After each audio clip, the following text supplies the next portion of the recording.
Hello everyone, I am Miss Amanda. I'm here to read a story with you. This is my first story time with you all, so thanks for having me.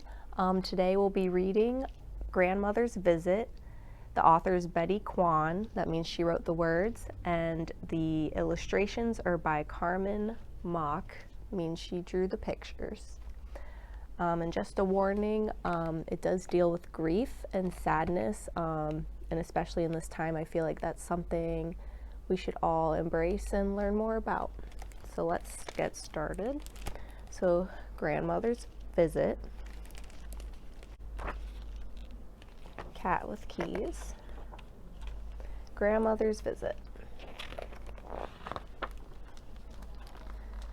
Here's illustration. They are driving.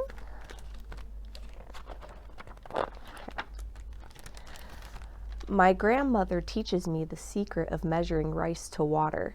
She presses her fingertip against the surface of the rice and adds enough water to reach the first joint.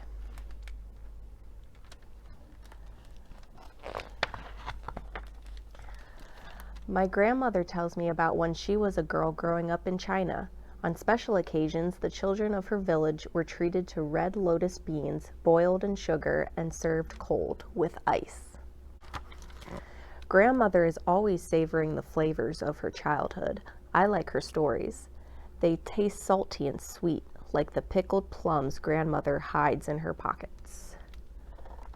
Every morning, my mother and father go to work, and grandmother walks me to school. Every morning, grandmother and I say goodbye. After school, grandmother and I say hello. We walk home together. I help grandmother make dinner. I like washing the rice until the water becomes so clear you can see every tiny white grain. Grandmother remembers when she was a little girl just like me. Her fingers were too small to measure the water, so she would dip her braid in until the water reached her ribbon. Grandmother sometimes forgets to take her house key with her when she goes out. Mother makes father put a hook for it in grandmother's bedroom. Whenever she reaches for her dark blue quilted jacket, she can see the house key next to it. One day, grandmother stops walking me to school and back. Every day now, father leaves work early to come get me at school. He makes us dinner. Nobody is ever hungry. The rice bowls stay full.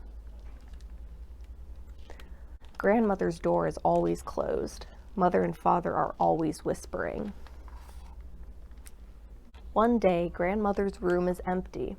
Her comb and jade bracelet sit on her dresser. Her photo album rests on the table next to the bed she no longer sleeps in.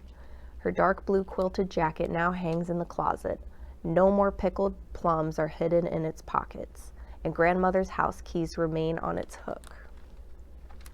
A few days later, my grandmother is buried. That night, Mother turns on all our outside lights. Mother tells me that some Chinese people believe you should turn on the outside lights after someone has died. Then the spirit of the dead person can find their way back home through all the darkness, so they can say one final goodbye. The world outside is still and quiet. So is the room across the hall from mine, grandmother's room. My ears strain to remember the sound of her voice, to hear her stories, to hear her laughter. Instead, I hear something else, the jangle of a key against a jade key ring.